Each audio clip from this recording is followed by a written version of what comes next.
Mari jemaat yang dikasihi Tuhan, kita akan bersama-sama memperkatakan apa yang dimaksud dengan Pentakosta ketiga dan Mazmur 91. Apa yang dimaksud dengan Pentakosta ketiga? 1. Pentakosta ketiga adalah pencurahan Roh Kudus yang dahsyat di zaman ini, melebihi yang terjadi di Azusa Street. 2. Pentakosta ketiga akan mengakibatkan penuaian jiwa yang terbesar dan yang terakhir sebelum Tuhan Yesus datang kembali.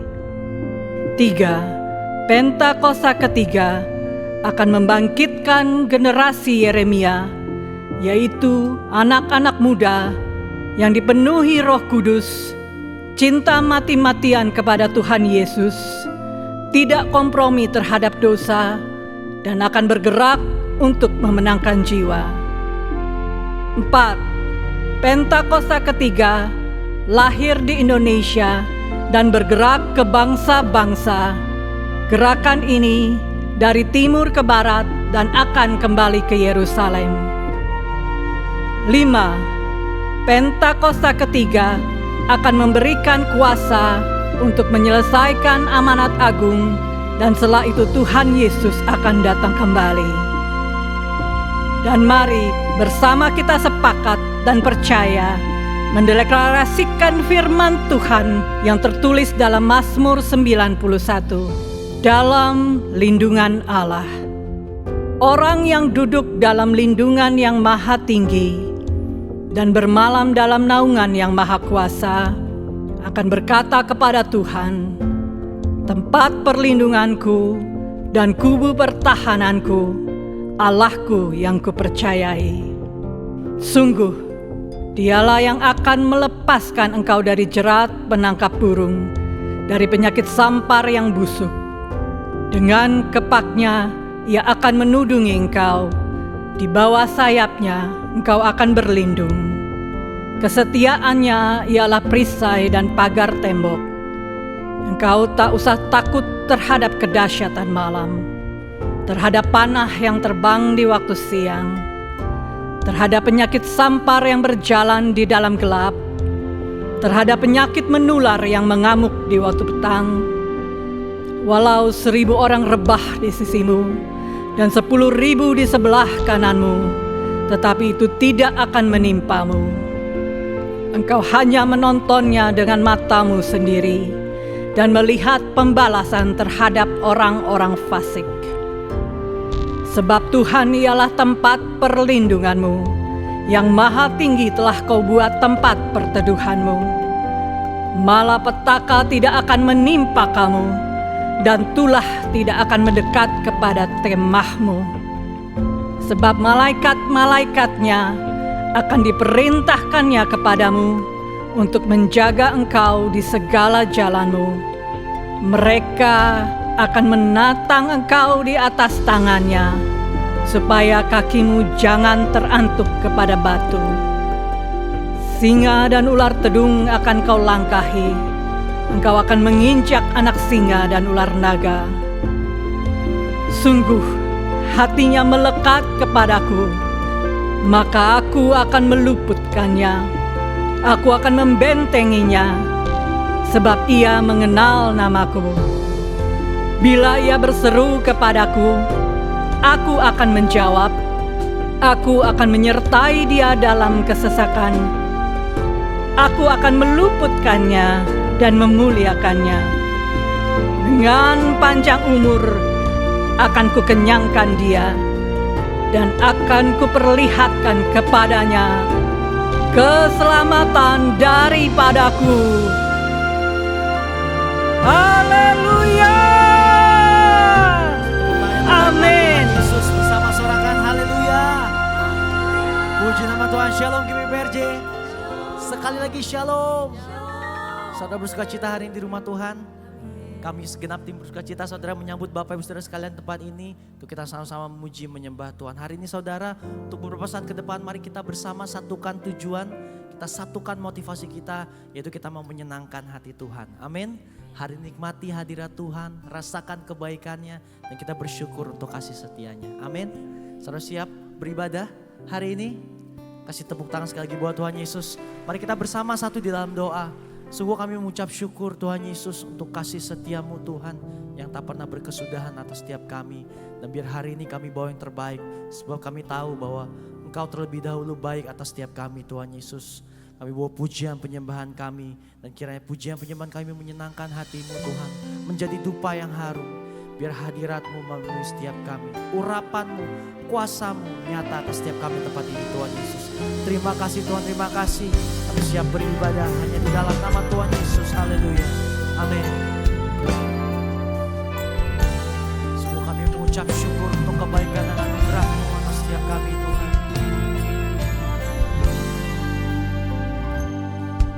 I am here because of your grace.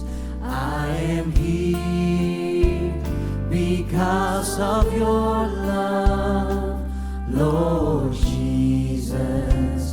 I am so thankful for your grace abounds to me. I am here because of your grace. I am here because of your love, Lord Jesus. I am so thankful for your grace abounds to me. Nyatakan, thank you Jesus, Jesus, Jesus. Thank you Jesus. It's only by your grace that I could live today. Forever I will praise your name. Sampai akhir nafas hidup kami, kami mau tetap terus menyembah-Mu Tuhan. Segenap hatimu nyatakan, I am here because of your grace. I am here because of your love, Lord Jesus. I am so thankful for your grace abounds to me. Mari bersama nyatakan, thank you Jesus, Jesus, Jesus. Thank you Jesus. It's only by your grace that I could live today.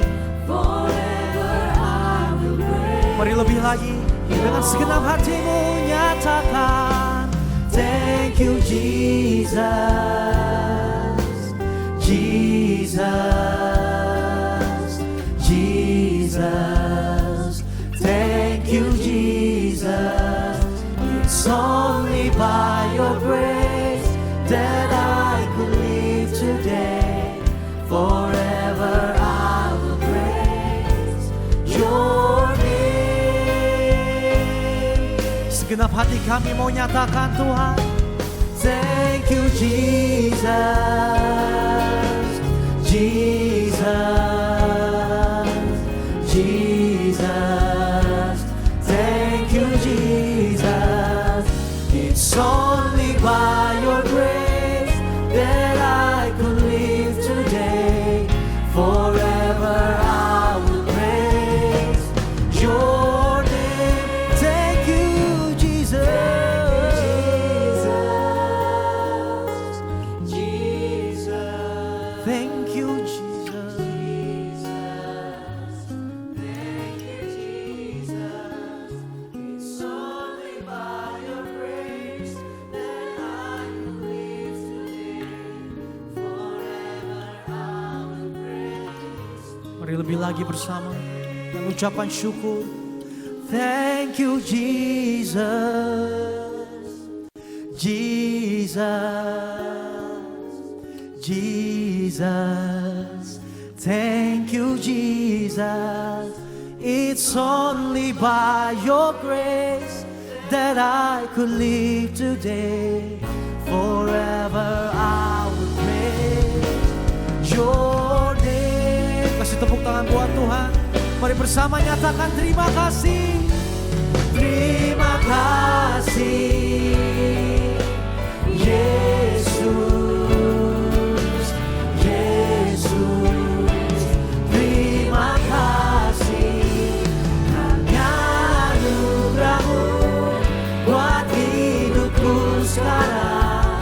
Ku kan memuji-Mu selamanya. Kami katakan terima kasih, Yesus. Terima kasih karena anugerah-Mu buat hidupku sekarang. Ku kan memuji-Mu selamanya. Ku kan memuji-Mu selamanya. Ini janji setiap kami Tuhan. Ku kan memuji-Mu. Mari bersama. Selamanya.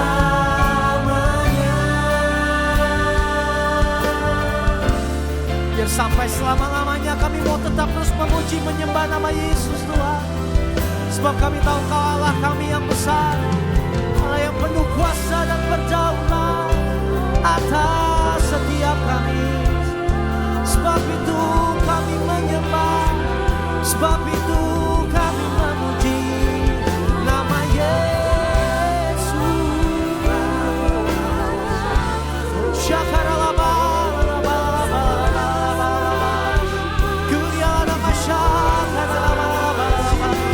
Engkau yang layak terima segala pujian, pengagungan, kehormatan, kemuliaan. Hanya Yesus yang layak.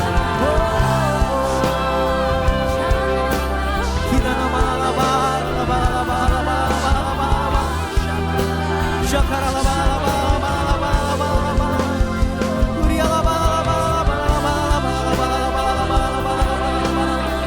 mari penuhi ruangan ini dengan pujian sembah.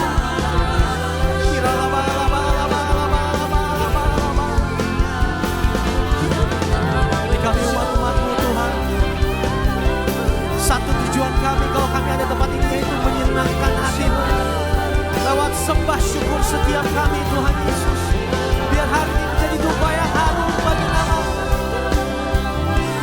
Kau dengar sembah kami.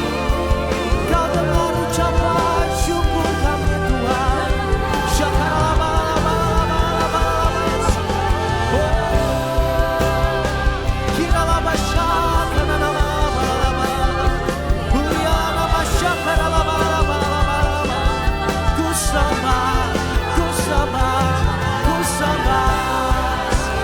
Hanya nama Yesus yang kami muliakan, yang kami sembah. Tiada nama lain. Sembah Kau Tuhan, sembah Kau Yesus.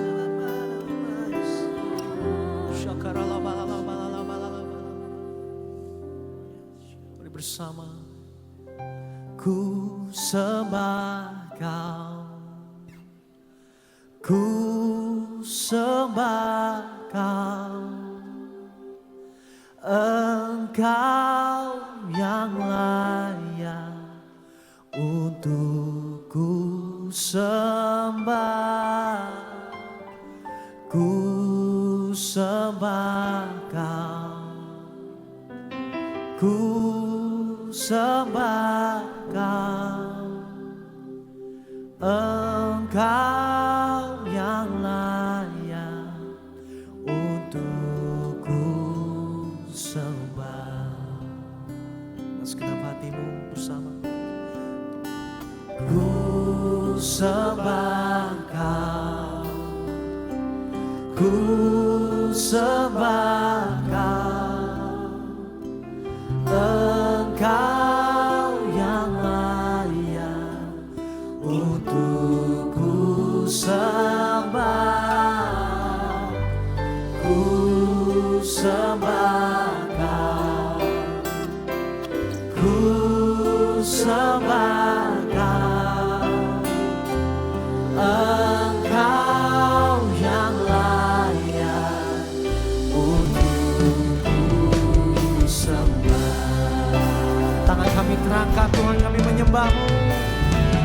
Ku sembah Kau, ku sembah Kau, Engkau yang layak untuk ku sembah, ku sembah Kau, ku sembah Kau, sembah Engkau yang layak untuk ku sembah. Mari lebih lagi bersama nyatakan, ku sembah Kau, ku sembah Kau, disembah Kau, sembah Kau, Engkau yang layak untuk ku sembah, ku sembah Kau, ku sembah Kau, Engkau yang layak untuk ku sembah. Kasih tepuk tangan sorak-sorai buat Tuhan Yesus bersama. Ku sembah Kau, ku sembah Kau, Engkau yang layak untuk ku sembah, ku sembah Kau, ku sembah Kau, sebab Engkau yang layak Tuhan, Engkau yang layak untukku. Katakan Engkau yang layak, Engkau yang layak untukku sembah, Engkau yang layak untukku sembah. Haleluya, haleluya. Sebab sampai selama-lamanya hanya nama Yesus yang layak kami sembah dan kami tinggikan Tuhan. Terima kasih Tuhan Yesus, kami siap bersorak-sorai bagi nama-Mu yang kudus. Setiap kita yang siap bersorak-sorai sama-sama kita katakan amin. Haleluya. Jemaat Tuhan shalom. Shalom. Lebih lagi shalom. Shalom. Saya percaya kita semua siap untuk bersorak-sorai bagi nama Tuhan kita. Amin. Yang siap katakan amin. Haleluya. Come on GBI Versi, kita sama-sama tepuk tangan buat Tuhan. Come on.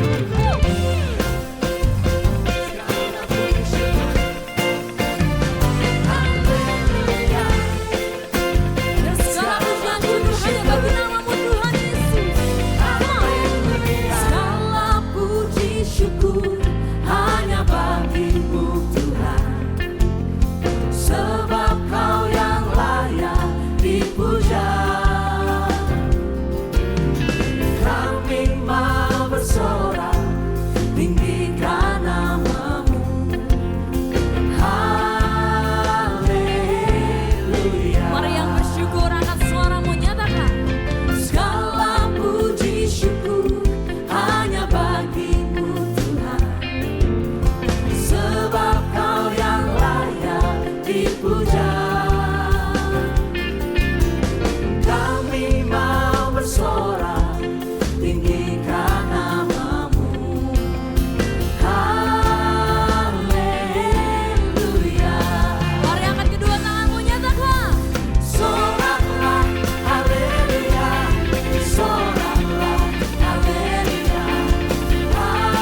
Berapa banyak yang percaya bahwa bagi Tuhan tidak ada yang mustahil, saudara.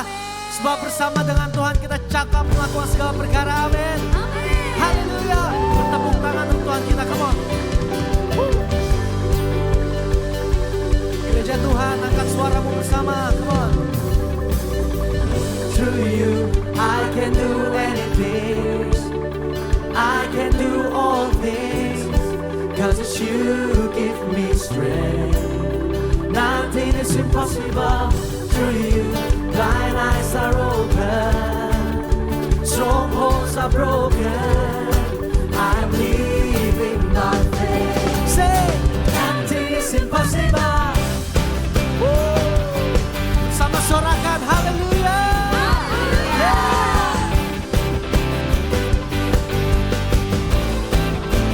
Bersama nyanyikan.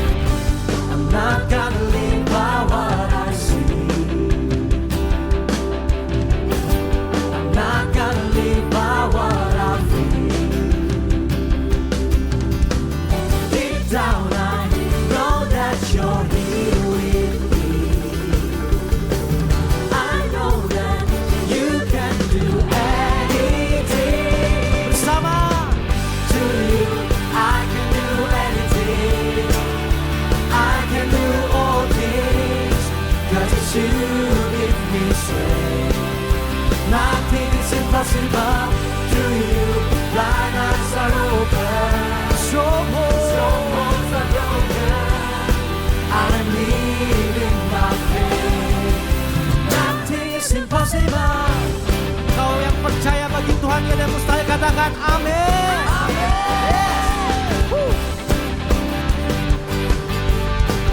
Mari lebih lagi katakan dengan imanmu. I'm not gonna live by what I see. I'm not gonna live by what I feel. Not gonna live by what I feel. Come on, say. Deep down I know that you're here with me. I know that you can do anything. Sama-sama. To you I can do anything. I can do all things. Cause it's you give me strength. Nothing is impossible. To you blind eyes are open. Strongholds are broken. I'm living by faith. Nothing is sekali lagi, come on. To you I can do anything. Nyatakan dengan imanmu, saudara. Cause it's you give me strength. Nothing is impossible. To you blind eyes are open. Strongholds are broken. I'm living by faith. Nothing is impossible. Tepuk tangan untuk Tuhan Yesus. Tuhan kita yang sanggup melakukan segala perkara. Haleluya. Come on. I believe, I believe.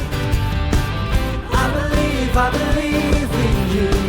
I believe, I believe. I believe, I believe. Katakan dengan iman. I believe, I believe. I believe, I believe in you. I believe, I believe. I believe, I believe. Sekali lagi.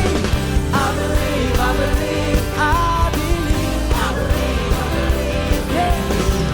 I believe, I believe. I believe, I believe. One more time, say. I believe, I believe. I believe, I believe, I believe. I believe, I believe. I believe. Angkat tanganmu bersama. To you I can do anything. I can do all things. Cause it's you give me strength. Nothing is impossible. To you blind eyes are open. Strongholds are broken. I'm living by faith. Nothing is impossible. To you I can do anything. I can do all things. Cause it's you give me strength. Nothing is impossible.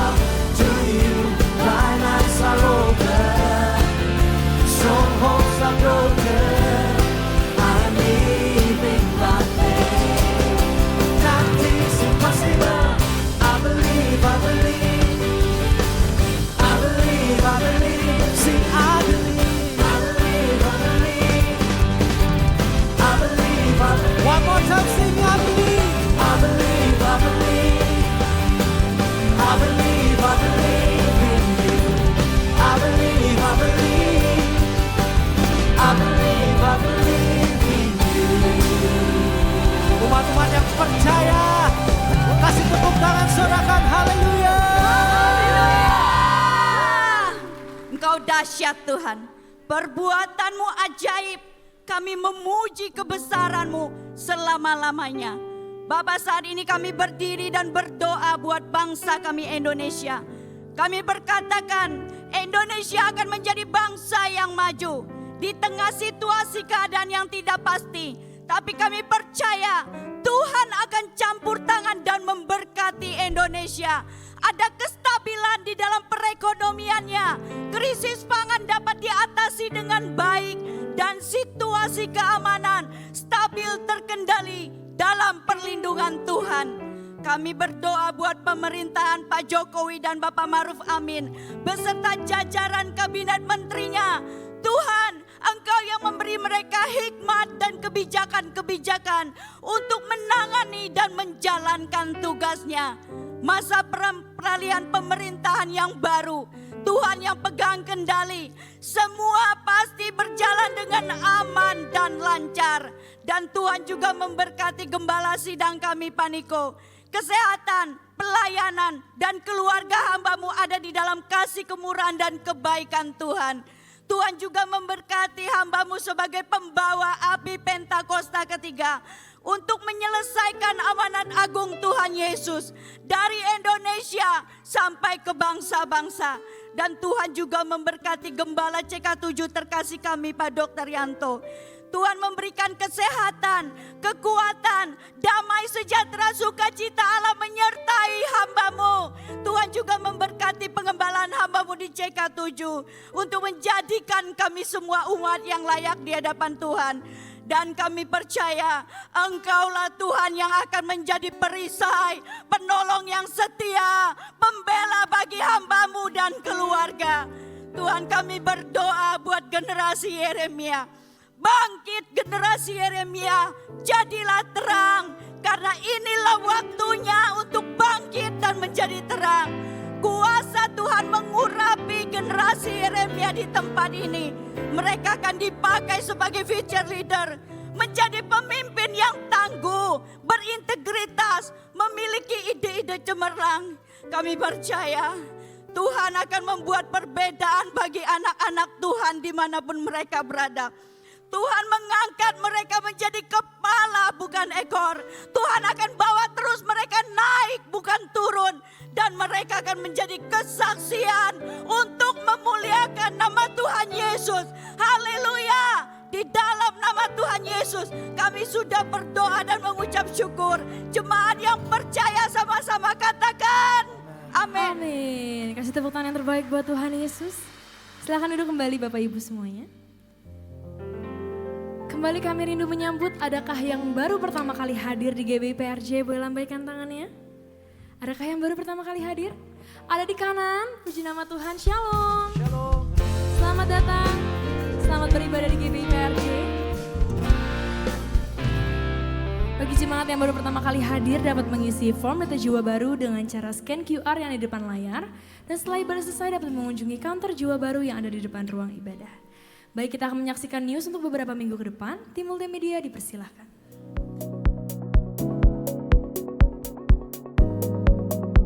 Shalom, berikut kami sampaikan beberapa pengumuman. Ibadah minggu depan tanggal 14 Juli 2024 pukul 7, 9, dan 11.30 waktu Indonesia Barat dilayani oleh Pendeta Henry Salak Parang. Pukul 16.30 waktu Indonesia Barat dilayani oleh Evangelis Elizabeth Philip. GBI PRJ Mandarin pukul 9 waktu Indonesia Barat dilayani oleh PDP Charles Jeremiah. Ibadah raya disertai dengan ibadah King's Kid, ibadah anak berkebutuhan khusus, Little Blessing Toddler, sekolah minggu, Joshua Generation Kids Church English Service, Junior Church Indonesian Service, 316 Youth English Service, dan 2 PM Service.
Udah waktunya belum sih? Belum, masih 2 minggu lagi.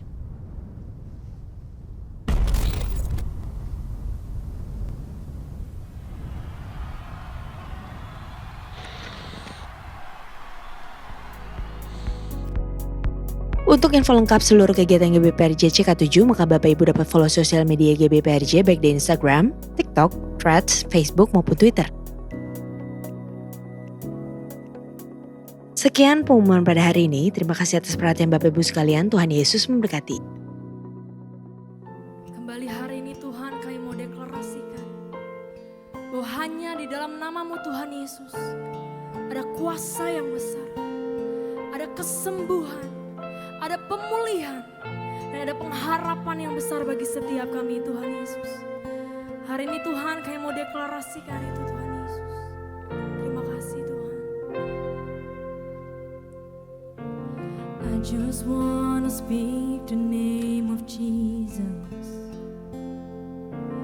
over every heart and every mind. 'Cause I know there is peace within your presence.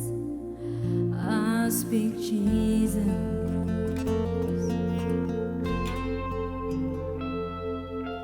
I just wanna speak the name of Jesus.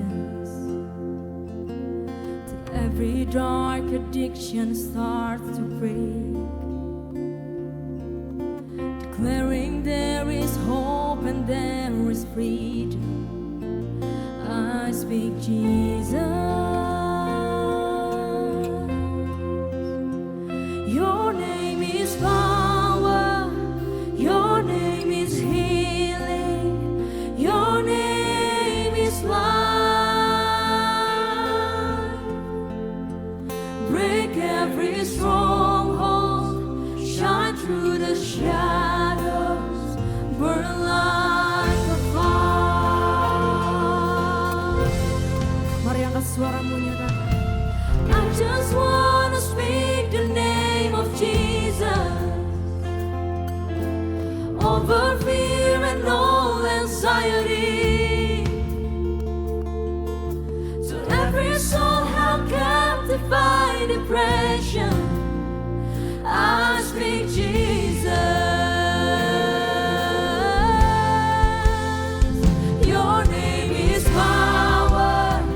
Your name is healing. Your name is life. Break every stronghold. Shine through the shadows.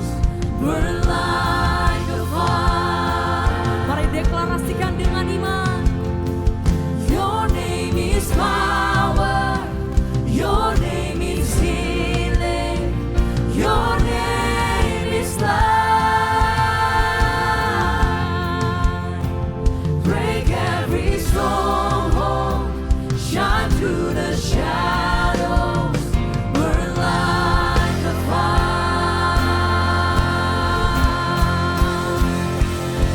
Shout Jesus from the mountains. Jesus in the street. Jesus in the darkness over every enemy. Jesus for my family, I speak the holy name, Jesus. Mari angkat suaramu nyatakan. Shout Jesus from the mountains, Jesus in the streets, Jesus in the darkness over every enemy. Jesus for my family, I speak the holy name, Jesus. Shout Jesus. Shout Jesus from the mountains, Jesus in the street, Jesus in the darkness over every enemy. Jesus for my family, I speak the holy name, Jesus. Shout Jesus.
Jesus in the darkness over every enemy. Jesus for my family, I speak the holy name. Jesus, shout Jesus, shout Jesus from the mountain. Jesus in the street, Jesus in the darkness over every enemy. Jesus for my family, I speak the holy name. Jesus, shout hallelujah.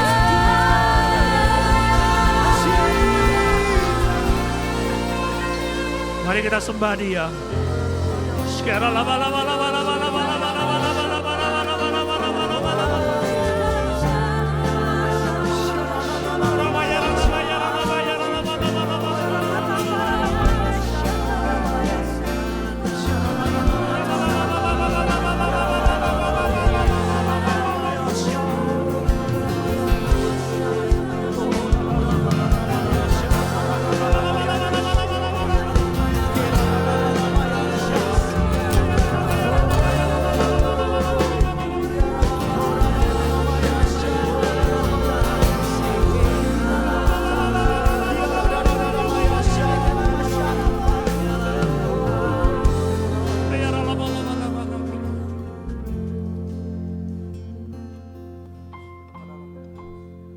Terima kasih Tuhan.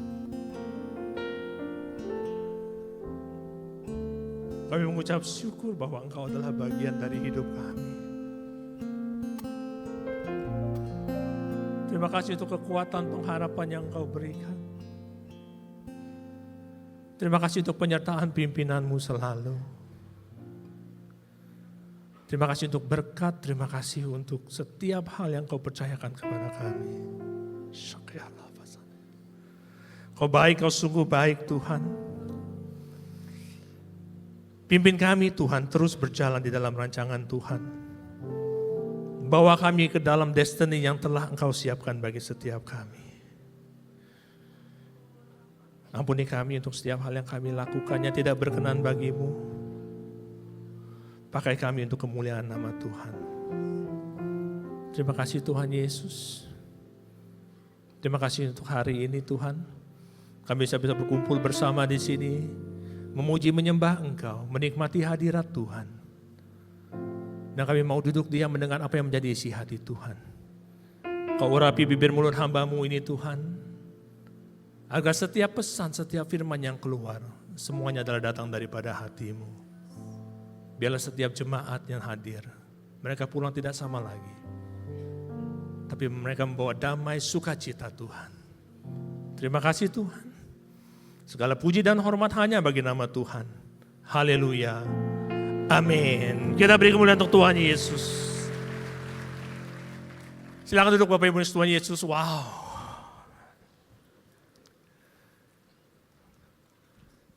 Saya perlu perkenalkan diri kali ya.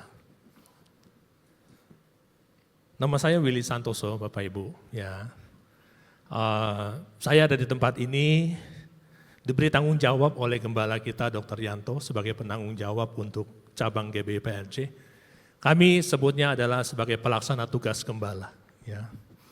Di samping saya bertugas bertanggung jawab untuk cabang GBIPRJ, saya juga dipercaya untuk menjadi wakil ketua OTP, Office of the Pastor untuk CK7. Ya.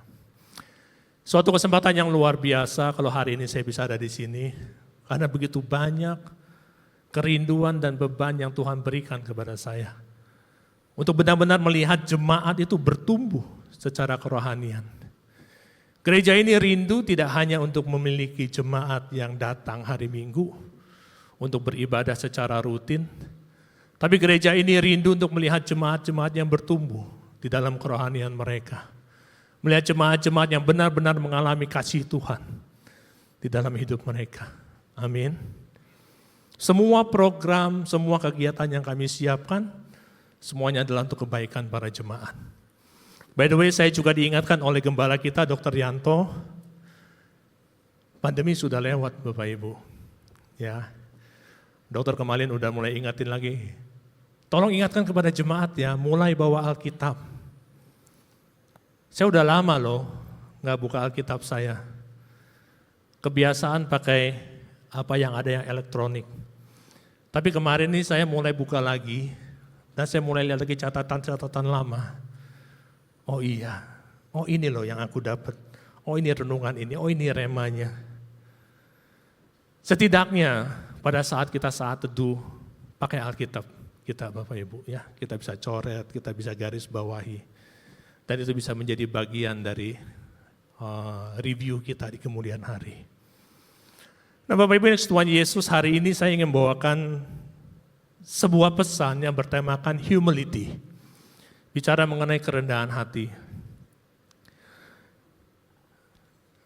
Pada saat awal kita selesai dari pandemi kemarin, Tuhan taruh di hati saya bahwa coba tolong perhatikan kehidupan kerohanian. Tidak hanya dari jemaat tapi juga dari para pengerja, para pelayan. Sudahkah kita benar-benar bertumbuh di dalam kerohanian kita? Banyak hal yang kita pikirkan, kita siapkan untuk membangun manusia rohnya kita. Tapi di dalam perjalanan itu Tuhan juga ada ingatkan bahwa everything, semuanya itu harus mulai dari ini. Harus mulai dari humility. Harus mulai dari kerendahan hati.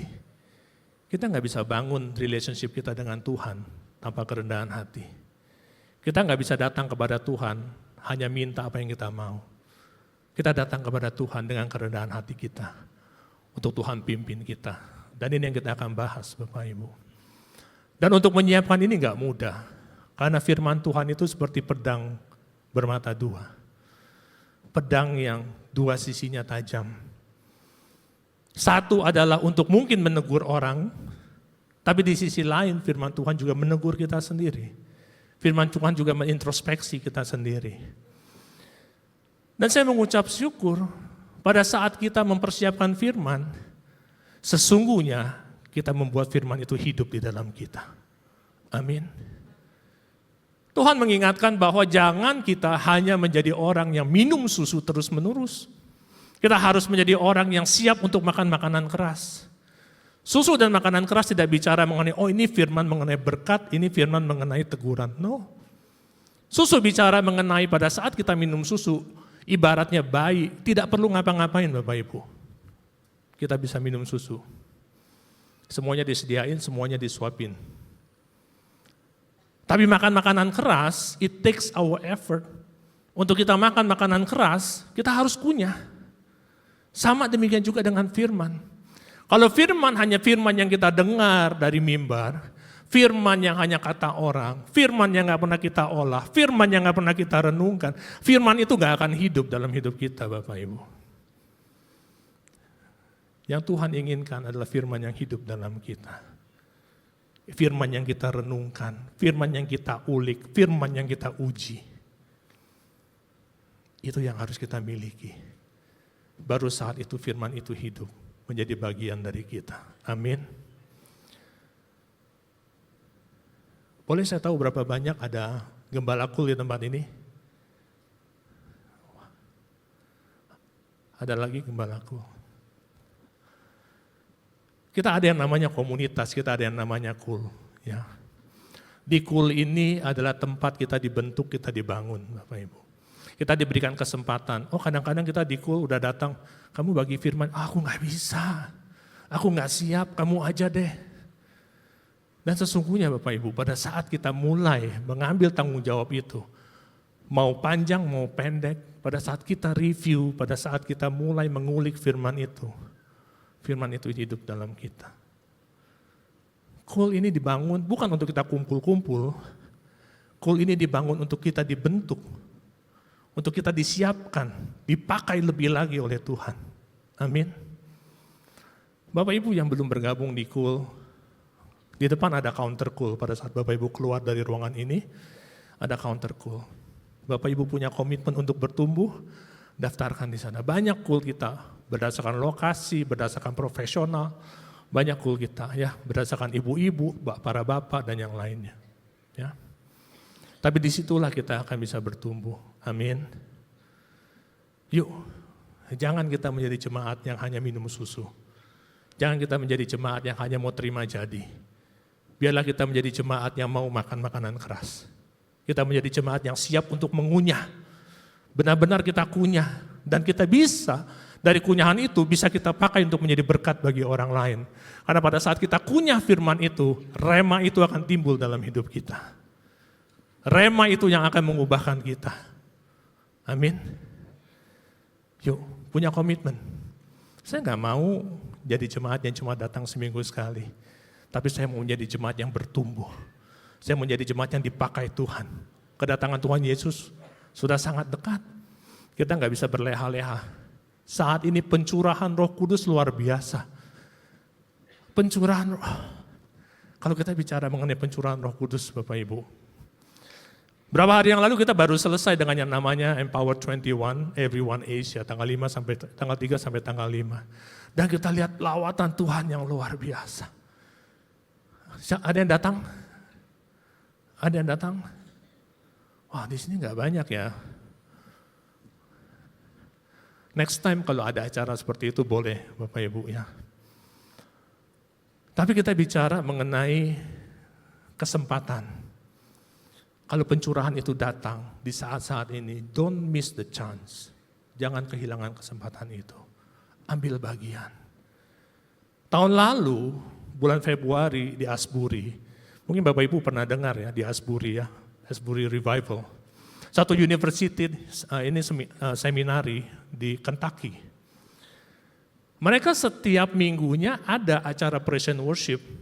Dan hari itu, di bulan Februari itu, mereka lakukan seperti biasa, praise and worship seperti biasa. Lalu presiden dari university itu dia tulis email, tulisnya cuma 2 kata, bahwa saat ini di chapel sedang ada penyembahan, pujian penyembahan, dan everybody is welcome. Betul, ini adalah the power of medsos.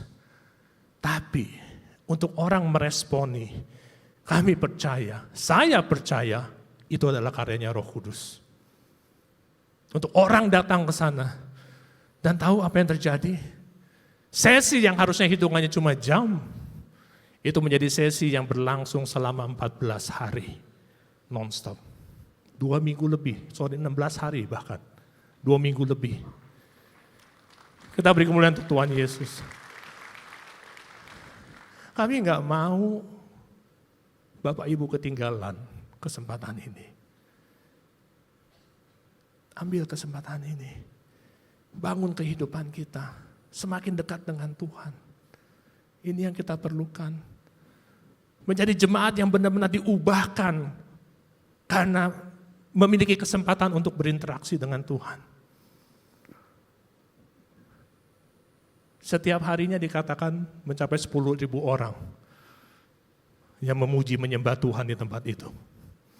Dalam 14 hari, 16 hari itu dihitung-hitung sekitar 70.000 orang yang terlibat. Ini suatu kegerakan yang dahsyat. Bulan-bulan lalu Bapak Ibu sering melihat ya, banyak pengumuman kita mengenai anak-anak yang akan pergi retret. Kami sudah terima laporannya. Kami sudah lihat foto-fotonya. Wow, anak-anak itu dilawat Tuhan. Anak-anak itu dilawat Tuhan dengan cara yang kita nggak bisa bayangkan. Anak-anak itu menyembah benar-benar dari hatinya mereka. Terima kasih kepada Bapak Ibu yang sudah mempercayakan anak-anaknya untuk ikut bergabung. Ya. Tapi this is not just for the children. Ini bukan hanya untuk anak-anak. Ini is for all of us. Untuk semua daripada kita. Don't miss the chance. Dan Tuhan bicara, everything start from here. Semuanya mulai dari kerendahan hati. Kita mau datang kepada Tuhan bagaimana caranya?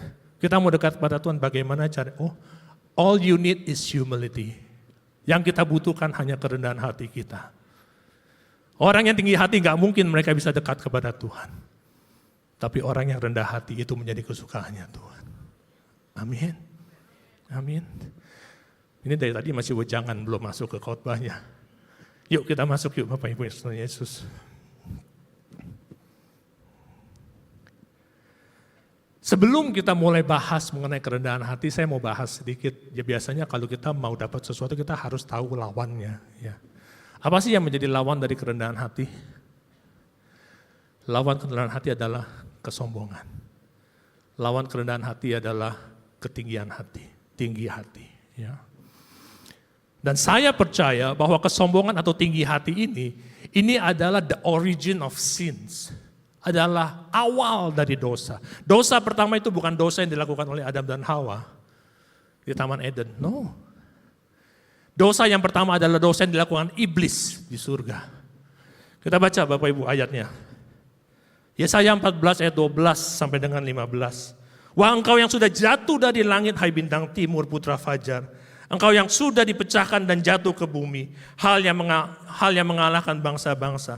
Engkau yang tadinya berkata dalam hatimu, aku hendak naik ke langit, aku hendak mendirikan tahtaku, mengatasi bintang-bintang Allah. Dan aku hendak duduk di atas bukit pertemuan jauh di sebelah sana. Aku hendak naik mengatasi ketinggian awan-awan dan hendak menyamai yang maha tinggi. Ini yang diinginkan oleh si iblis. Tapi apa yang terjadi? Sebaliknya, ke dalam dunia orang mati engkau diturunkan ke tempat yang paling dalam di liang kubur. Kalau kita baca bahasa Inggrisnya, bintang timur itu adalah Lucifer, malaikat Tuhan yang dipakai Tuhan. Tapi akhirnya dia dicampakkan, dia dibuang dari surga. Karena dia memiliki ketinggian hati. Karena dia mau melebihi Tuhan. Karena dia selalu bicara mengenai aku, dan aku. Tapi sayangnya, pada saat dia dicampakkan, hal itu gak selesai sampai situ Bapak Ibu. Pada saat dia dicampakkan, hal itu gak berkata bahwa dosa ini habis hilang dari permukaan. No. Tapi saat dia di bumi ini, dia impartasikan dosa itu kepada manusia. Pada saat Hawa di Taman Eden didatangi oleh si ular. Si ular bilang, nih mau gak makan buah ini? Hawa bilang gak boleh. Tuhan udah kasih tahu gak boleh makan buah ini, dari pohon ini gak boleh. Kata Tuhan, kalau saya makan saya akan mati. Dan si iblis berkata begini, tetapi ular itu berkata kepada perempuan itu, sekali-kali kamu tidak akan mati. Tetapi Allah mengetahui bahwa pada waktu kamu memakannya, matamu akan terbuka. Kamu akan menjadi seperti Allah, tahu tentang yang baik dan yang jahat. Wow. Kalau kamu makan buah ini, lu gak mati. Tapi lu akan seperti Allah. Lu akan tahu yang baik yang jahat. Walaupun dia tahu dan respon awalnya dia mengatakan tidak boleh dia menjadi anak yang taat. Tapi pada saat mendengar, kalau you makan ini you akan jadi seperti Allah. Perempuan itu melihat bahwa buah pohon itu baik untuk dimakan, sedap kelihatannya, lagi pula pohon itu menarik hati karena memberi pengertian. Wow, dia inginkan untuk menjadi seperti Allah. Dan itu juga akhirnya mereka dicampakkan. Amin. Tinggi hati dan kesombongan ini adalah dosa yang paling dibenci oleh Tuhan, Bapak Ibu. Karena tinggi hati dan kesombongan membawa kita jauh dari perdobatan. Orang sombong, orang tinggi hati tidak bisa dikasih tahu. Orang sombong, orang tinggi hati tidak pernah merasa kekurangan. Dia selalu merasa yang terbaik, dia selalu merasa sudah cukup, tidak ada yang bisa membuat dia lebih lagi. Itu sebabnya Tuhan katakan, justru kepada orang yang rendah hati, mereka adalah yang kepunyaanku. Amin. Mau dibentuk oleh Tuhan, miliki kerendahan hati Bapak Ibu. Seorang penulis dan teolog bernama C.S. Lewis, dia berkata begini, true pride, the devil become the devil. Pride leads to every vice, is the complete state of mind, anti-God state of mind. Melalui kesombongan, melalui ketinggian hati, si iblis keluar iblisnya, kelihatan iblisnya. Dan melalui kesombongan atau ketinggian hati ini, itu akan membawa kita kepada kejahatan-kejahatan yang lain. Kesombongan dan ketinggian hati ini, itu adalah satu state of mind yang bertolak belakang sama sekali dengan Tuhan. Amin. Tuhan tidak suka itu. Tapi kalau kita rendah hati nanti kita diremehkan. Kalau kita rendah hati, nanti kita nggak pernah dianggap. Kalau kita rendah hati, kita nggak pernah diperhitungkan. Hari ini saya punya good news Bapak Ibu. Waktu saya menyiapkan firman ini ada satu statement dan saya aminkan mengenai statement ini. Dia katakan bahwa humility is not a weakness. Kerendahan hati itu bukan kelemahan. Tapi humility is the strength under control. Kita beri kemuliaan untuk Tuhan Yesus. Humility is the strength under control. Kita rendah hati bukan karena kita nggak mampu. Kita rendah hati justru karena kita mampu mengontrol diri kita. Justru banyak orang di luar sana yang tidak memiliki kerendahan hati karena dia tidak mampu mengontrol dirinya. Tapi kita rendah hati karena kita mampu mengontrol diri kita. Amin Bapak Ibu. Yuk kita pegang ini. It's not a weakness, it's a strength. Amin. It's a strength. Jadi apa yang harus kita lakukan untuk kita memiliki kerendahan hati Bapak Ibu? Ada beberapa poin yang saya ingin bagi pada pagi hari ini. Karakter dari orang yang rendah hati yang pertama adalah dia selalu bersandar pada kedaulatan Tuhan. Orang yang rendah hati tidak mengatakan gua bisa ini, gua bisa itu. No, everything is about me. No. Dia tahu bahwa Tuhan adalah segalanya. Dia bersandar kepada kedaulatan Tuhan. Mazmur 127 Salomo yang dikatakan sebagai orang paling bijak. Dia pun mengatakan, kalau bukan Tuhan yang membangun rumah, sia-sia usaha orang untuk membangunnya. Kalau bukan Tuhan yang mengawal kota, sia-sia pengawal berjaga-jaga. Kalau bukan Tuhan yang menjagai keluarga kita, sia-sia kita berjaga-jaga. Kalau bukan Tuhan yang menjaga usaha kita, sia-sia kita kerja siang dan malam. Amin. Everything is about Him. Bersandar pada kedaulatannya Tuhan. Bangun intimasi kita dengan Tuhan. Karena Tuhan mau menunjukkan apa yang harus kita perbuat Bapak Ibu. Sadari betul that God is in control. Tuhan berdaulat atas segalanya. Dan selalu berpegang kepada waktunya Tuhan. Bapak Ibu, ini Tuhan Yesus kita tahu David, kita tahu Daud ya. Saya ngefans sama Daud. Kalau baca ceritanya ya, ini orang luar biasa ya. Tuhan memang gak salah pilih, Tuhan lihat hati bukan lihat rupa. Dan memang betul. Kita tahu Daud pada saat mudanya dia sudah diurapi menjadi raja. Dia belum dinobatkan menjadi raja, tapi dia sudah diurapi menjadi raja. Tapi pada saat dia diurapi menjadi raja, dia masih melayani bersama-sama dengan Saul. Dan sayangnya di dalam pelayanan dia bersama dengan Saul, dia menjadi musuhnya Saul. Karena Saul gak suka. Daud dilihat sebagai kompetitornya. Pada saat mereka pulang berperang, orang-orang berkata, Saul ini bunuh beribu-ribu, tapi Daud berlaksa-laksa. Dan Saul gak suka, harusnya aku yang lebih banyak, kenapa Daud yang lebih banyak? Itu sebabnya Daud dikejar-kejar kemanapun juga. Tapi Daud tahu Tuhan yang berdaulat. Tuhan berikan 2 kali kesempatan untuk dia bunuh Saul. Yang pertama adalah di En-Gedi, pada saat dia dikejar. Saat itu Saul harus pergi buang hajat. Dan Daud ada di situ. Pengawalnya Daud sudah berkata, ini kesempatan kamu nih untuk bunuh Saul yang kejar-kejar kamu. Tapi Daud bilang enggak. Saya tidak mau menyentuh atau menjamah orang yang diurapi Tuhan. Yang dia lakukan apa? Dia hanya potong ujung jubahnya. Dan katakan sebenarnya aku bisa bunuh kamu, tapi aku gak mau menjamah orang yang diurapi Tuhan. Kesempatan yang kedua datang pada saat Saul sedang beristirahat, dia sedang tidur. Daud juga bersembunyi di goa yang sama. Dan pengawalnya juga mengatakan kepada Daud, ini saatnya nih. Dia bilang, no. Waktunya Tuhan. Dia hanya mengambil kendi, dia hanya mengambil tombak yang dibawa oleh Saul. Dan saat Saul terbangun, dia katakan nih, aku sudah pegang barang yang ada di samping tempat tidurmu. Dan betul, pada akhirnya Saul mati, bukan di tangan Daud. Saul mati terbunuh pada saat dia bertempur melawan orang Filistin. Dia terluka parah, akhirnya dia membunuh dirinya dengan menjatuhkan diri dia ke atas pedang. Daud tidak ternoda atas kematian Saul.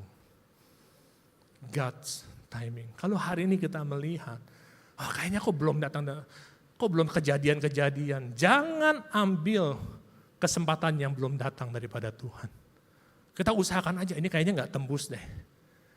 Gimana kalau kita coba bicara sama mereka, bagian purchasing. Mau gak mereka lakukan ini, lakukan ini? No. Tuhan udah siapkan berkatnya buat kita semua. Ada waktunya Tuhan. Amin Bapak Ibu. Orang yang rendah hati, mereka ngerti Tuhan berdaulat. Hal yang kedua, orang yang rendah hati, mereka juga tahu yang namanya mengucap syukur Bapak Ibu. Berjalan sama Tuhan gak ada guarantee bahwa everything is going to be fine. Gak ada guarantee bahwa semuanya akan berjalan dengan lancar. Justru pada saat kita berjalan dengan Tuhan, prioritas Tuhan bukan bisnis kita. Prioritas Tuhan adalah diri kita untuk kemuliaan nama Tuhan. Tapi yakin dan percaya pada saat kita mengizinkan diri kita dibentuk menjadi semakin serupa dengan Tuhan. Berkat berlimpah Tuhan percayakan buat kita semua. Amin. Belajar mengucap syukur. Saya punya kebiasaan. Kalau saya masuk dalam pergumulan, hal pertama yang saya katakan adalah mengucap syukur. Karena saya percaya, saat saya mengucap syukur, saya proklamirkan bahwa saya masih ada di dalam rancangannya Tuhan. Apapun yang saya lakukan saat ini, apapun yang saya hadapi, tapi saya percaya selama saya ada di dalam rancangannya Tuhan, saya akan baik-baik saja. Tuhan punya rancangan yang terlebih hebat daripada yang kita bisa pikirkan. Yang gak pernah timbul dalam hati kita, Tuhan siapkan semua. Kita hanya bisa melihat apa yang kita bisa lihat. Tapi Tuhan bisa menyiapkan lebih daripada yang kita bisa lihat. Amin Bapak Ibu. Hal yang kedua adalah kita mengucap syukur. Kita lihat bangsa Israel. Pada saat itu sudah dekat mereka masuk ke dalam tanah perjanjian. Mereka mengirim pengintai 12 pengintai pergi. Pada saat mereka kembali bicara kepada Musa, 2 mengatakan, wah everything is semuanya seperti yang Tuhan katakan. Tapi 10 lagi mengatakan, betul. Susu madu berlimpah di sana. Tapi di sana bangsa itu seperti raksasa. Dan kita akan dimakan seperti belalang. Apa respon dari bangsa Israel? Mereka kata, lebih baik aku mati di sini daripada aku masuk ke tempat itu. Ke tempat yang dijanjikan.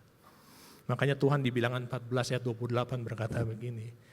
Katakan kepada mereka, demi aku yang hidup, demikianlah firman Tuhan.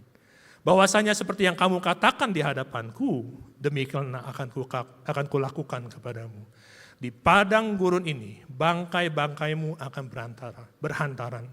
Yakni semua orang di antara kamu yang dicatat, semuanya yang di atas 20 tahun, mereka tidak akan masuk ke dalam negeri yang dijanjikan. Mereka yang bersungut-sungut, mereka kehilangan kesempatan itu. Tuhan punya rancangan Bapak Ibu. Tuhan punya rancangan setiap kita. Kita adalah anak-anaknya Tuhan. Gak mungkin Tuhan telantaran kita. Tapi Tuhan bawa kita masuk dalam proses untuk menjadi lebih baik. Jangan bersungut-sungut. Jangan sampai rancangan yang Tuhan sudah siapkan kepada kita hilang dari hadapan kita. Amin. Belajar mengucap syukur. Sama seperti Ayub. Kita lihat siapa sih Ayub? Ayub itu orang yang saleh, tidak ada celah. Tapi iblis mengatakan bahwa boleh gak aku cobai dia? Tuhan tahu hatinya Ayub. Tuhan kita adalah Tuhan yang melihat hati. Dia tahu hatinya Ayub. Ya silakan. Dia kehilangan segalanya, harta bendanya, keluarganya hilang. Bahkan dia harus masuk ke dalam proses di mana seluruh badannya kesakitan. Tapi Ayub tidak pernah mengutuki Tuhan. Kita lihat di ayat yang berikut, di Ayub 2. Ayub 2 ayat 9 sampai 10 berkata begini, maka berkatalah istrinya kepada Ayub, masih bertekun kamu dengan kesalehanmu, kutuki saja Allahmu dan matilah. Tapi jawab Ayub, engkau bicara seperti perempuan gila ya. Apakah kita mau menerima yang baik dari Allah tapi gak mau menerima yang buruk? Dan kita lihat apa hasilnya Bapak Ibu. Ayub diberkati 2 kali lipat ganda pada akhirnya. Kita beri kemuliaan untuk Tuhan Yesus. Tuhan kita luar biasa kan? Tuhan kita luar biasa Bapak Ibu. Belajar mengucap syukur ya. Belajar mengucap syukur. Hal yang ketiga Bapak Ibu Tuhan Yesus. Sesudah kita belajar mengucap syukur, orang yang punya kerendahan hati, mereka tidak menghakimi orang lain. Next slide. Oh sorry, yang ketiga ini dulu. Orang yang memiliki kerendahan hati, mereka mau mendengar dan mau dibentuk. Tadi kita udah bicara, orang sombong itu nggak mau dikasih tahu. Orang sombong nggak bisa dikasih tahu. Orang sombong itu nggak bisa bertumbuh, sorry to say, gitu. Karena mereka nggak mau terima masukan, mereka nggak mau terima input. Saya itu kalau lihat Daud ya, Bapak Ibu tahu kan, satu hari Saul mau pergi berperang. Dan Samuel mengatakan, kita mau kasih korban bakaran ya. Saul bilang, ya oke, baik. Nah Samuel katakan, oke, kamu tunggu sampai saya tiba, nanti saya yang akan memberikan korban bakaran tersebut. Tapi Saul tunggu dari pagi, sampai siang, sampai sore, Samuel yang gak datang-datang. Dan dia mengambil keputusan, kalau begitu aku aja yang lakukan. Dan dia lakukan, dia berikan korban bakaran tersebut. Lalu baru dia mulai, Samuel datang, dan Samuel tegur dia. It's okay untuk buat kesalahan. Namanya juga manusia. Kita bisa buat kesalahan. Saul bisa buat kesalahan. Daud bisa buat kesalahan. Kita semua di sini bisa buat kesalahan. Tapi responnya yang paling penting. Pada saat Saul ditegur oleh Samuel, dia katakan apa? Kamu yang datang telat. Kalau aku nggak bagikan semuanya sudah bubar. Itu adalah responnya Saul. Tapi kita lihat Daud yuk. Daud jatuh dalam dosa. Dia masuk dalam dosa perzinahan Bapak Ibu. Dan saat dia masuk dalam dosa perzinahan, dia ditegur Tuhan. Nathan datang kepada Daud, kasih tahu, kamu sudah berdosa. Lalu kata Daud kepada Nathan, yes, aku sudah berdosa kepada Tuhan. Dan Nathan berkata kepada Daud, Tuhan telah menjauhkan dosamu itu, engkau tidak akan mati. Walaupun demikian, karena engkau dengan perbuatan ini telah menista Tuhan, pastilah anak yang lahir bagimu akan mati. Kita tahu kan semua dosanya Daud ya. Dan apa respon Daud? Daud bilang, you kayak nggak tahu aja laki-laki. Laki-laki disodori seperti itu ya wajarlah, maklumlah. No, Daud nggak berkata begitu Bapak Ibu. Saat itu lalu Daud memohon kepada Allah oleh karena anaknya itu. Dan dia merendahkan dirinya di hadapan Tuhan. Dia berpuasa dengan tekun. Dan kalau dia masuk semalam-malaman dia berbaring di atas tanah. Yes, setiap dosa ada konsekuensinya. Tapi respon Daud membuat dia tidak lepas daripada perlindungan Tuhan. Dia tidak lepas daripada rancangan Tuhan. Dia tetap menjadi raja yang luar biasa. Mempersatukan 12 suku Israel. Amin. Yuk, kita harus menjadi orang yang mau ditegur, mau dibentuk. Katanya mau jadi semakin serupa segambar dengan Tuhan. Tapi kalau ditegur, apaan sih? Ya. Kita harus open untuk criticism, ya, terbuka untuk kritik. Harus teachable. Ya. Matius 11 ayat 28-29 berkata begini Bapak Ibu.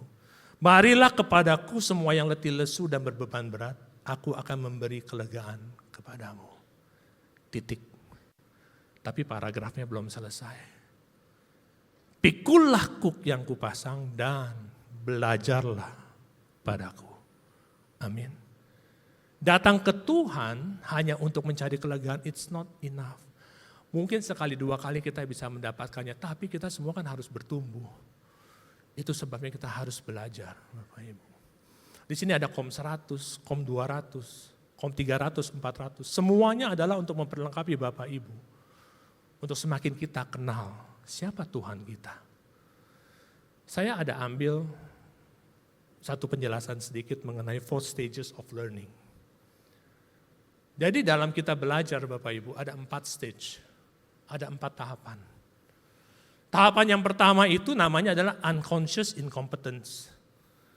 Artinya kita nggak sadar kalau kita nggak tahu. Kalau kita nggak tahu dan kita nggak sadari bahwa kita nggak tahu, kita nggak bisa dipaksa untuk lakukan sesuatu. Kita nggak tahu. Tapi untuk kita bertumbuh, kita harus naik kelas. Yaitu kita harus mulai sadar bahwa kita nggak tahu. Itu namanya conscious incompetence. Oh ternyata saya nggak tahu ini ya. Dan pada saat kita sudah mulai sadar bahwa kita nggak tahu, kita harus belajar. Dan pada saat kita belajar, kita menjadi conscious competence. Kita mulai sadar bahwa kita tahu, kita ngerti. Dan tingkatan yang terakhir Bapak Ibu adalah unconscious competence. Di mana kita tidak sadar kalau kita tahu. Di mana kita cuma, yang namanya menikmati hadirat Tuhan, berkomunikasi dengan Tuhan, itu sudah menjadi hal rutin yang saya lakukan. Yang kita lakukan. Why? Kita mungkin udah gak sadar lagi, tapi itu sudah menjadi kebiasaannya kita. Ya, itu sebabnya kita harus menjadi orang yang siap untuk diajar. Menjadi orang yang siap untuk ditegur. Ya, itu yang terjadi kepada Daud. Nah bicara mengenai belajar, saya ada titipan. Ya. Tanggal 20 Juli nanti, kita ada acara yang namanya seminar parenting. Kepada para bapak yang ada di sini, ya, juga ibu-ibu, ya, kepada para orang tua, yuk ambil bagian. Ini acaranya sore hari jam 4, ada termasuk makan malam juga. Kita bisa berfellowship bersama.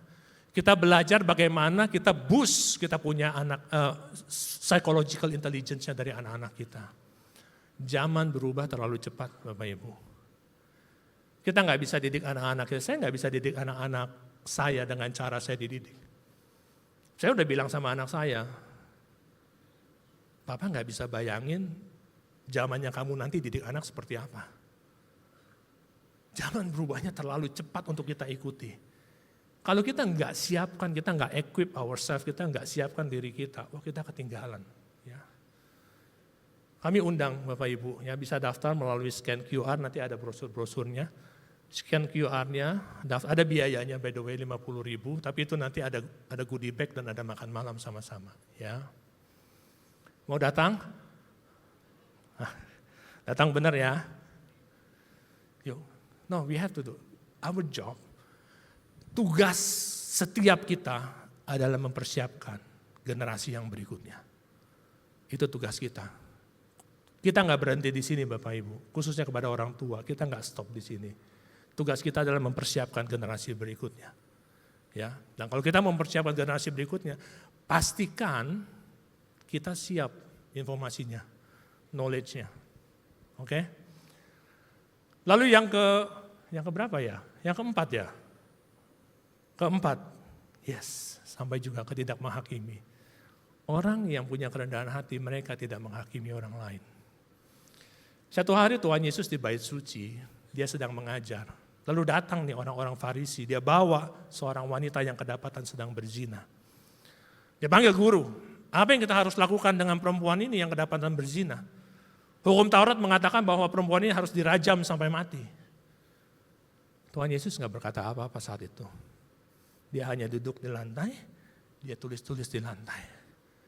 Lalu dia katakan satu statement yang buat saya statement ini is very very powerful. Dan statement ini tidak bisa diterima oleh dunia. Kenapa saya tahu? Dulu zamannya Facebook, ya, zamannya Facebook. Saya pernah tulis statement ini sebagai status. Apa yang kita dapat? Munafik lu. Mana mungkin. Wow. Itu pandangan dunia, Bapak Ibu. Tapi statement ini is real. Kita mau jadi serupa seperti Tuhan Yesus kan. Tuhan Yesus katakan, let them who has no sin cast the first stone. Biarkan mereka yang tidak berdosa lempar batu pertama. Introspek. Menghakimi itu mudah Bapak Ibu. Tapi yang penting adalah introspeksi diri. Pada saat kita menghakimi orang, sebenarnya kita pribadi dirugikan. Karena kita tidak bertumbuh. Tapi pada saat kita introspeksi diri, saat itulah kita bertumbuh. Lukas 6 ayat 41 berkata apa? Mengapa engkau bisa melihat selumbar di dalam mata saudaramu, tapi balok di depan matamu, kamu gak kelihatan. Serpihan kayu di mata saudaramu kamu bisa lihat, tapi balok di depan matamu, kamu tidak kelihatan. Jangan menghakimi. Ya. Next slide. Abraham Lincoln berkata begini, nearly all men can stand adversity. Ya, semua orang bisa lah, kalau kita masuk pergumulan kita bisa bertahan. Ya. But if you want to test a man's character, give him power. Oh, kita sering dengar kata-kata ini, betul? Dan faktanya adalah seperti itu. Justru pada saat kita berikan kuasa, dari situ kita bisa melihat nih karakter orang seperti apa. Orang yang punya kerendahan hati bukan artinya mereka tidak boleh terima kuasa. Orang yang punya kerendahan hati pada saat mereka terima kuasa, mereka pakai kuasa itu untuk membangun orang lain. Amin. Tapi orang yang tidak punya kerendahan hati, mereka punya kuasa untuk menghakimi orang lain. Kita adalah orang-orang yang punya kerendahan hati, amin. Amin. Pulang dari sini kita semua menjadi orang-orang yang punya kerendahan hati ya. Gunakan kuasa itu untuk membangun orang lain. Dan terutama, karena kita topiknya tadi sempat bicara mengenai family, terutama fathers, para ayah. Kita kepala di dalam rumah tangga. Kita punya kuasa. Apa yang gua ngomong jalannya? Aku kepala keluarga nih. Aku yang kasih perintah nih, kamu lakukan nih. Don't misuse. Jangan salah gunakan kuasa itu. Tuhan berikan kuasa itu kepada para ayah. Jangan salah gunakan. Gunakan kuasa itu untuk membangun anak-anakmu. Gunakan kuasa itu untuk membuat anak-anakmu membaca Alkitab tiap hari. Gunakan kuasa itu untuk bawa anak-anak bangun. Mereka punya keintiman melalui mesbah keluarga. Tapi jangan gunakan kuasa itu untuk menjatuhkan mereka. Lu mah udah paling-paling deh gak bisa apa-apa. No. Amin. Yang kelima, orang yang punya kerendahan hati adalah orang yang memiliki hati untuk melayani Tuhan. Tidak hanya bicara mengenai melayani Tuhan, tapi juga bicara melayani sesama. Apa sih definisi dari melayani? In the very simplest term, definisi yang paling simple mengenai melayani adalah pada saat kita melakukan sesuatu untuk keuntungan orang lain. Itu bicara melayani. Kalau kita melakukan sesuatu masih untuk keuntungan diri kita, kita belum melayani Bapak Ibu. Tapi saat kita melakukan sesuatu untuk keuntungan orang lain, itu namanya melayani. Dan itu yang dilakukan oleh Tuhan kita. Dia sudah bilang, dia datang ke sini bukan untuk dilayani. Dia datang ke sini untuk menjadi pelayan untuk kita semua. Bahkan dia mau mati bagi kita Bapak Ibu. Dan hari ini kita akan ada perjamuan kudus. Roti anggur yang nanti kita akan makan dan minum, bukan roti anggur biasa. Itu adalah peringatan akan pengorbanan Tuhan Yesus bagi kita semua. Karena dia begitu mengasihi kita. Karena dia melayani kita. Amin. Orang yang rendah hati, mereka mau melayani. Mereka mau membangun orang lain. Mereka mau menjadi berkat buat orang lain. Ya. Dan another good news adalah pada saat kita melayani, next slide. When we serve others, sebenarnya kita preparing ourselves to lead others. Pada saat kita melayani orang lain, sebenarnya kita lagi siapkan diri kita untuk memimpin orang lain. Tuhan terlalu luar biasa ya. Makanya kalau kita bicara, kita mau semakin serupa dengan Kristus, bukan bicara abal-abal. Kalau kita melihat pribadinya Kristus, ini adalah pribadinya Kristus. Ini yang harus kita miliki Bapak Ibu. Kami punya pengalaman perusahaan kami sebelum pandemi kemarin, kami sering menerima anak magang. Dan saya sampaikan di sini, mayoritas ya, nggak bisa bilang secara keseluruhan ya. Tapi mayoritas pada saat kita terima anak magang yang punya pengalaman melayani dimanapun, ya, apakah di sosial crowd-nya mereka, apakah di gereja, apakah di tempat ibadah yang lain, tapi yang punya pengalaman melayani, kualitas mereka berbeda. Mereka lebih punya tanggung jawab, mereka lebih punya ketaatan dan kedisiplinan dibandingkan orang-orang yang tidak punya pengalaman melayani. Jadi betul, saat kita belajar melayani sebenarnya itu membentuk karakter kita Bapak Ibu. Bapak Ibu yang punya anak-anak, yang sudah mulai beranjak dewasa, masuk remaja, encourage mereka untuk melayani. Karena itu membangun karakter mereka. Ya. Dan yang terakhir Bapak Ibu, yang keenam. Orang yang punya kerendahan hati, mereka tidak mencuri kemuliaan Tuhan. Hari ini kita diberkati Tuhan dengan luar biasa. Jangan pernah mencuri kemuliaan Tuhan. Kembalikan semuanya untuk Tuhan. Kita mungkin sering bertanya-tanya ya, kenapa ya? Yang namanya Musa itu, bukan yang dia mau, tapi dia dipanggil untuk membawa bangsa Israel keluar. Dan dia sudah taat lakukan. Bukannya mudah, harus melalui 10 tulah. Dan dia berhasil bawa keluar. Dan orang-orang yang dia bawa bukan orang-orang yang gampang diatur. Orang-orang yang susah diatur. Udah makan hati mungkin ya. Tapi dia lakukan. Sampai akhirnya dia bawa masuk ke tepian untuk nyebrang ke tanah perjanjian. Dan Tuhan bilang, Musa kamu gak boleh masuk ke tanah perjanjian. Kamu berhenti di sini ya. Kenapa tuh kira-kira?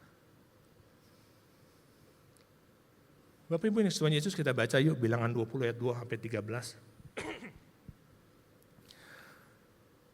Musa bilang sama Tuhan kan, aduh ini mereka ini udah ribut-ribut aja, ya mereka kehausan. Lalu Tuhan bilang, ambillah tongkatmu itu dan engkau dan Harun kakakmu harus menyuruh umat itu berkumpul. Katakan di depan mata mereka kepada bukit batu itu supaya diberi airnya. Demikianlah engkau mengeluarkan air dari bukit batu itu bagi mereka dan memberi minum umat itu serta ternaknya. Ketika Musa dan Harun telah mengumpulkan jemaah di depan bukit batu itu, berkatalah itu kepada mereka. Dengar kepadaku, hai orang-orang durhaka. Apakah kami harus mengeluarkan air bagimu dari bukit batu itu? Sesudah itu Musa mengangkat tangannya lalu memukul bukit batu itu dengan tongkatnya 2 kali. Maka keluarlah banyak air sehingga umat itu dan ternak mereka dapat minum. Bapak Ibu yang pertama, yang namanya rancangan Tuhan itu gak bisa digagalkan oleh manusia. Amin. Kalau Tuhan punya rancangan buat kita, orang lain gak bisa interfere. Rancangan itu akan tetap tergenapi selama kita taat kepada Tuhan. Tetapi Tuhan berfirman kepada Musa dan Harun, karena kamu tidak percaya kepadaku dan tidak menghormati kekudusanku di depan mata orang Israel itu, itulah sebabnya kamu tidak akan membawa jemaah itu masuk ke negeri yang kujanjikan. Amin Bapak Ibu. Saya baca ini takut loh benar. Oh wow. Mungkin Musa udah kesal namanya manusia ya. Dia sudah kesal dia gak bisa jaga amarahnya dia. Jadi walaupun Tuhan katakan kamu panggil aja, lalu kamu perintahkan pakai mulutmu, kasih air. Tapi karena dia kesal, dia bilang apa? Orang-orang durhaka sini. Wow. Umat kesayangannya Tuhan dia panggil sebagai orang-orang durhaka loh. Apakah kami, bukan Tuhan, apakah kami harus mengeluarkan air bagimu dari bukit batu ini? Oh dia sudah mencuri kemuliaan Tuhan. Lalu dia angkat tangannya, dia pukul bukit batu itu dengan tongkatnya. Jadi dari sini ingat Bapak Ibu, hari ini. Karena pada saat kita punya kerendahan hati, kenapa saya harus taruh ini di nomor 6? Karena pada saat kita punya kerendahan hati, Tuhan pasti memberkati kita. Tuhan pasti pakai kita lebih lagi. Tapi pada saat itu terjadi, ingat, jangan curi kemuliaan Tuhan. Amin. Kembalikan semuanya to His glory. Untuk kemuliaan nama Tuhan. Amin. Teman-teman pemusik boleh maju ke depan. Jadi Bapak Ibu Tuhan Yesus, hari ini kita sudah belajar. Untuk kita bertumbuh. Untuk kita benar-benar semakin dekat dengan Tuhan. Satu hal yang paling penting adalah kita harus punya kerendahan hati. Kita gak bisa datang kepada Tuhan dengan ketinggian hati kita, kesombongan hati kita, no. Kita datang kepada Tuhan dengan kerendahan hati kita. Hari ini kita belajar ada 6 hal yang menjadi karakter orang yang memiliki kerendahan hati. Yang pertama adalah orang-orang yang memiliki kerendahan hati, dia bersandar pada kedaulatannya Tuhan. Yang kedua, mereka selalu mengucap syukur. Apapun yang dihadapi pada saat ini, tetap mengucap syukur. Dan yang ketiga, mereka mau ditegur, mereka mau mendengar. Yang keempat, jangan menghakimi, lebih banyak introspeksi diri. Yang kelima, punya jiwa untuk melayani Tuhan. Dan yang terakhir Bapak Ibu, jangan mencuri kemuliaan Tuhan. Amin. Saya undang Bapak Ibu bangkit berdiri, kita akan nyanyikan lagu ini bersama-sama.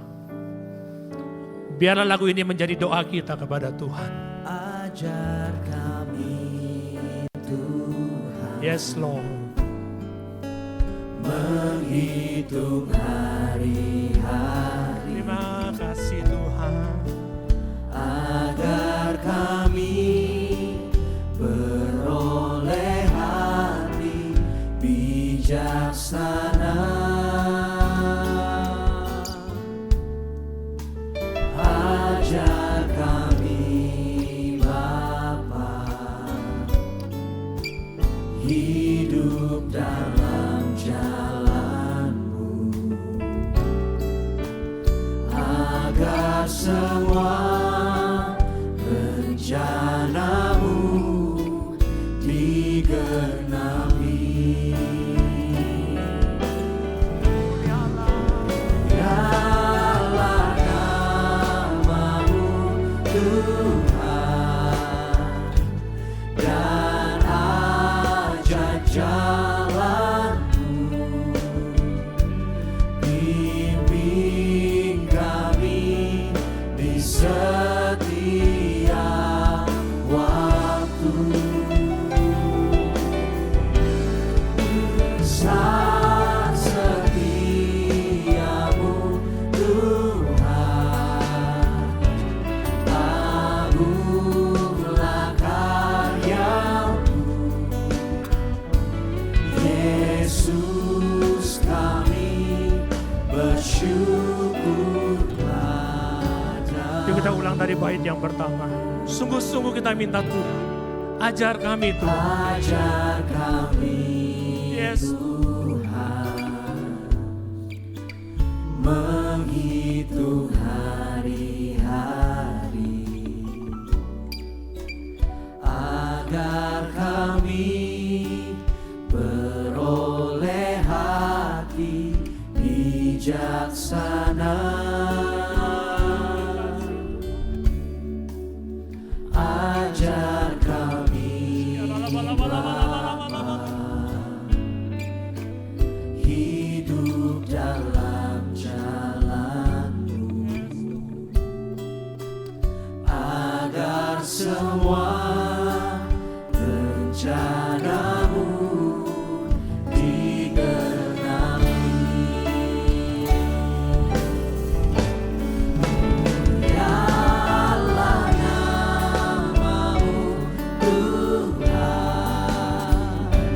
dan ajar jalan-Mu, bimbing kami di setiap waktu. Besar setiamu Tuhan, agunglah karya-Mu. Yesus kami bersyukur padamu. Terima kasih Tuhan. Terima kasih Engkau baik Tuhan. Pakai hidup kami untuk kemuliaan nama Tuhan. Ajar kami, bentuk kami Tuhan, sebagaimana yang Engkau inginkan.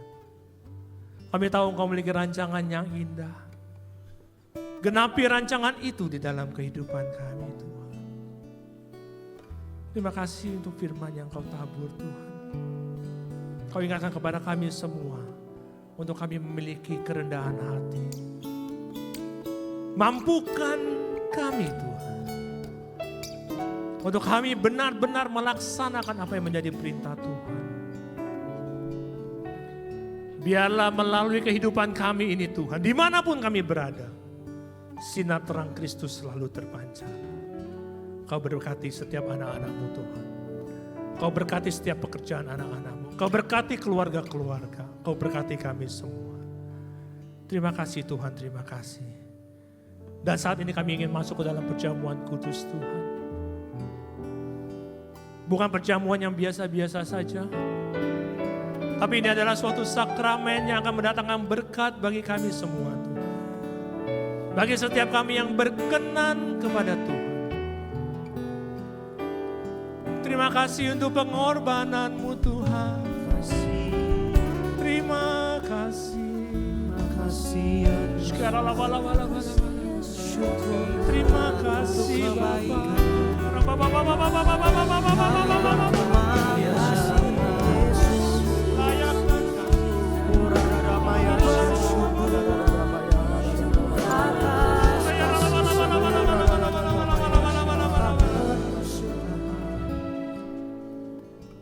Yuk kita siapkan hati kita untuk menerima berkat dari Tuhan.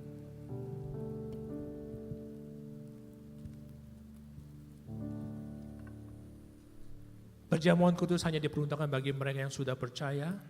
Anak-anak di bawah 12 tahun belum boleh menerima perjamuan kudus. Semua sudah punya roti dan anggur ya.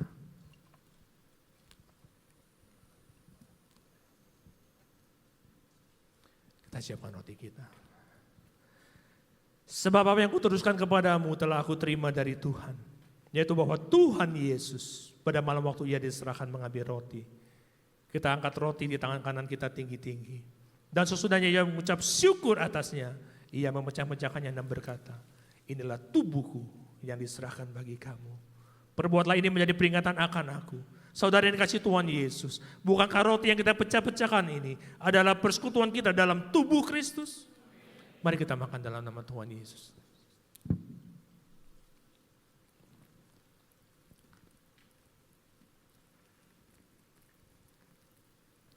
Kita siapkan cawan kita.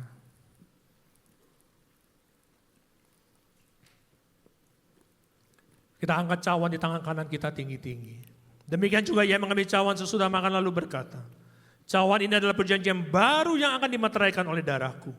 Perbuatlah ini setiap kali kamu meminumnya menjadi peringatan akan aku. Saudara yang kasih Tuhan Yesus, bukankah cawan pengucapan syukur yang atasnya kita ucapkan syukur adalah persekutuan kita dengan darah Kristus? Mari kita minum dalam nama Tuhan Yesus.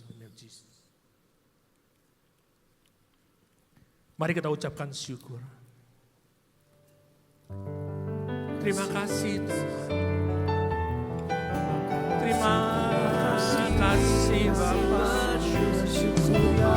Terima kasih.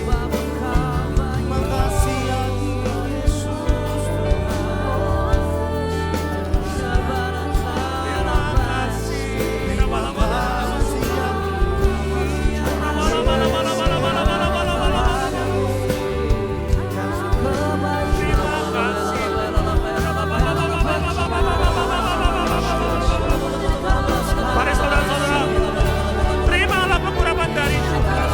Pengurapan kasih-Mu Tuhan. Terima. Sekarang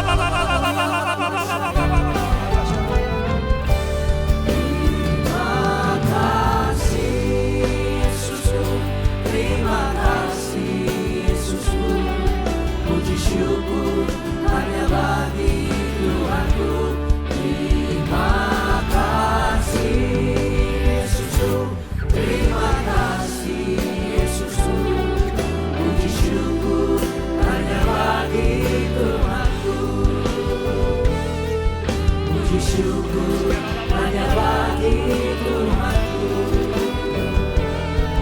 Puji syukur hanya bagi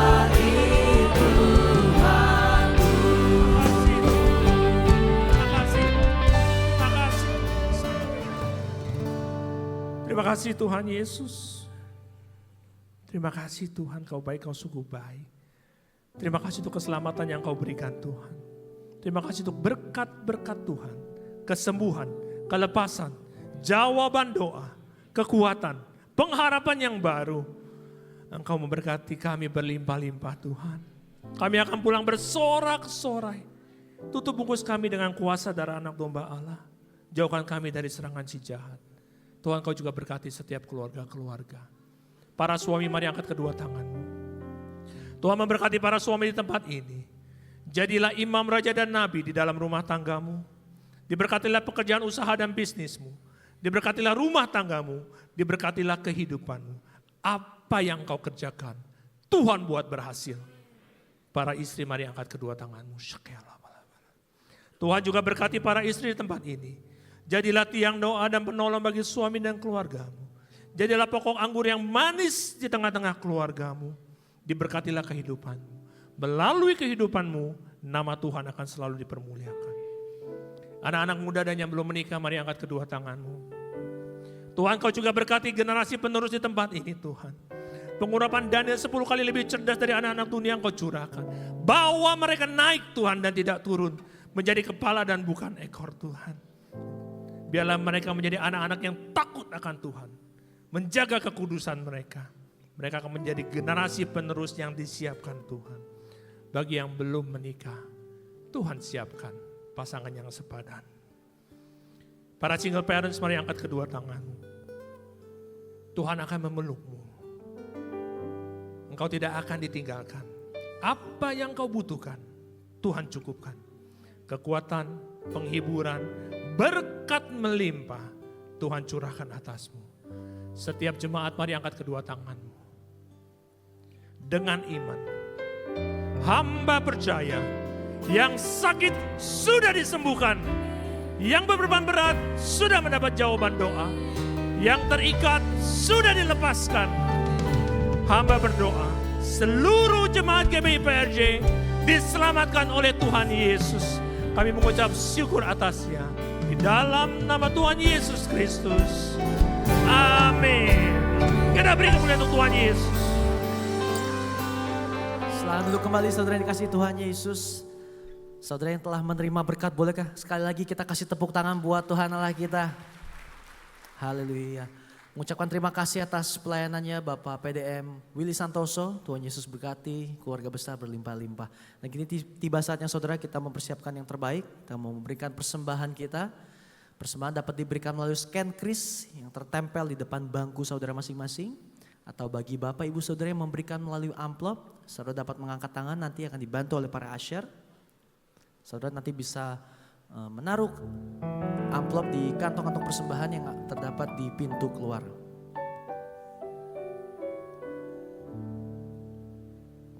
Pastikan saudara-saudara yang memberikan melalui kris, nama penerimanya ialah Kolekte GBI PRJ.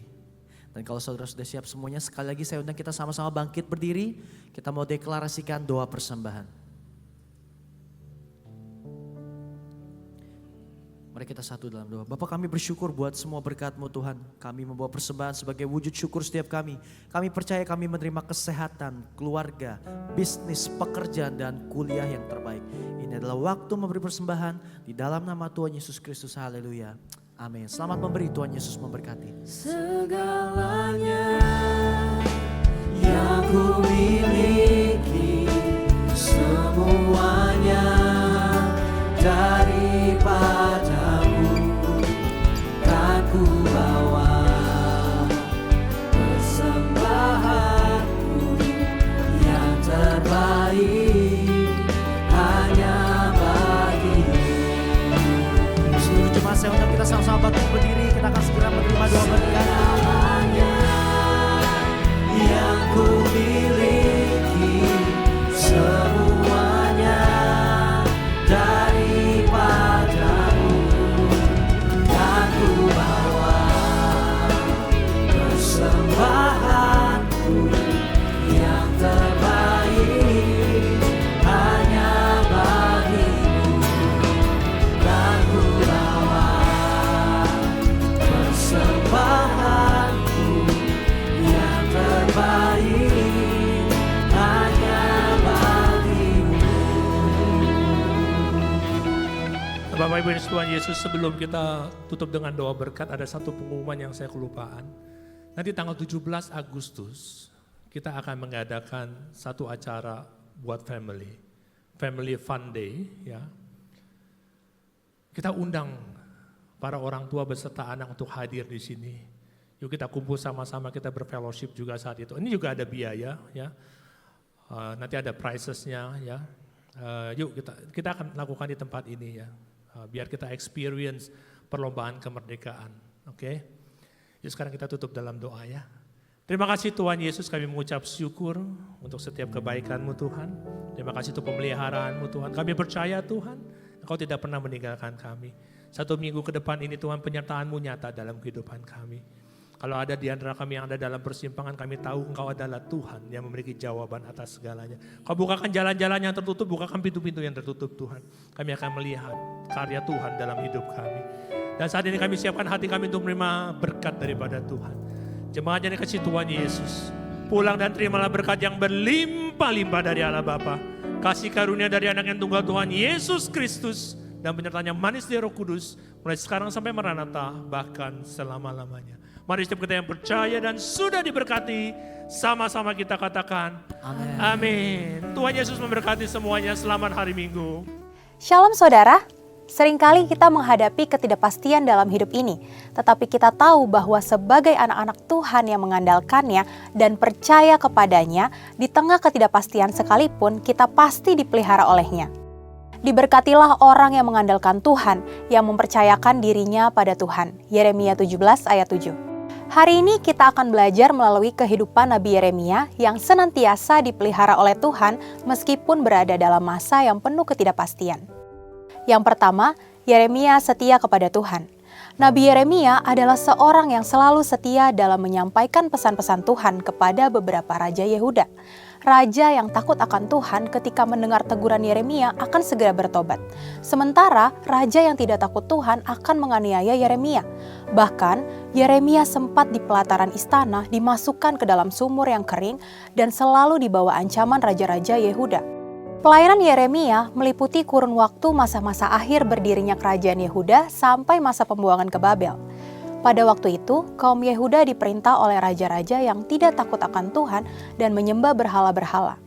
Pesan nubuat dari Yeremia adalah seruan pertobatan bagi umat Tuhan agar mereka kembali menyembah kepada Tuhan. Namun, mereka tetap tidak menaati perintah-perintah Tuhan dan akhirnya kerajaan Yehuda mengalami keruntuhan ketika masa pemerintahan Raja Zedekia. Yang kedua, Yehuda ditaklukkan masa yang kritis. Panglima Raja Babel mengirim pasukannya untuk menyerbu, mengepung, dan akhirnya berhasil mengalahkan Yehuda. Tembok Yerusalem berhasil dirobohkan oleh Panglima Tentara Babel. Saat-saat itu merupakan saat yang sangat mengerikan. Bangsa yang menang akan memperlakukan musuhnya dengan semena-mena. Nyawa manusia tidak ada harganya pada saat itu. Masa seperti itu adalah masa yang sama sekali tidak ada harapan. Seluruh bangsa Yehuda diangkut ke dalam pembuangan ke Babel. Sebagaimana orang Yehuda diangkut ke pembuangan, Yeremia juga bisa mengalami hal tersebut.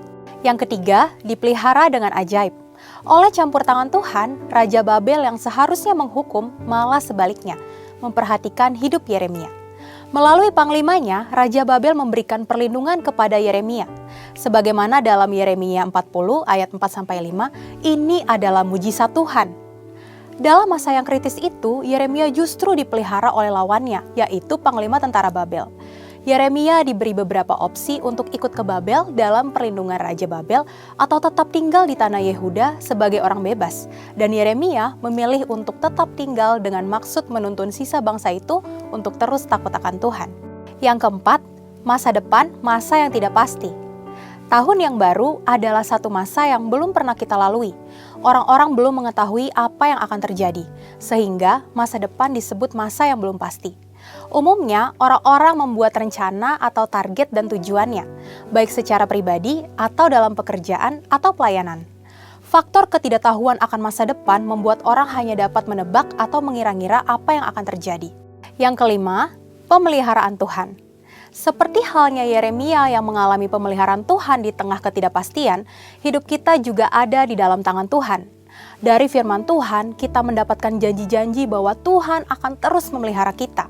Situasi masa depan yang semakin tidak pasti justru memunculkan suatu perasaan bergantung yang luar biasa.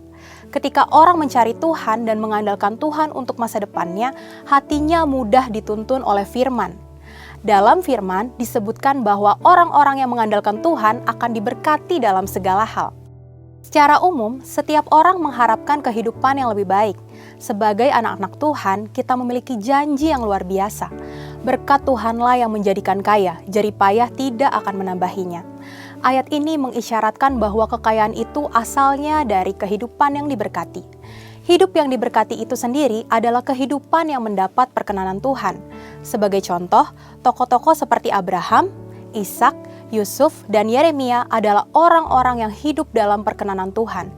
Mereka adalah orang-orang yang hidup mengikuti firman Tuhan, mengandalkan Tuhan. Alkitab menyatakan bahwa mereka dipelihara oleh Tuhan dalam masa-masa yang sulit. Tidak ada satupun yang luput dari perhatian Tuhan, termasuk ketika kita salah mengambil keputusan. Firman-Nya menyatakan bahwa Tuhan tetap memelihara hidup kita dalam setiap situasi hingga rencananya yang besar terjadi. Yang diperlukan adalah hati yang terus tertuju kepada Tuhan dan mau dituntun oleh firman dan Roh Kudus. Terlebih di era penyelesaian amanat agung, Tuhan akan memelihara kita di tengah ketidakpastian sehingga kita dapat menyelesaikan dengan baik. Saudara, untuk penjelasan lebih lengkap dari tim teologi kami, silakan untuk buka link yang ada di atas atau scan QR Code yang tersedia.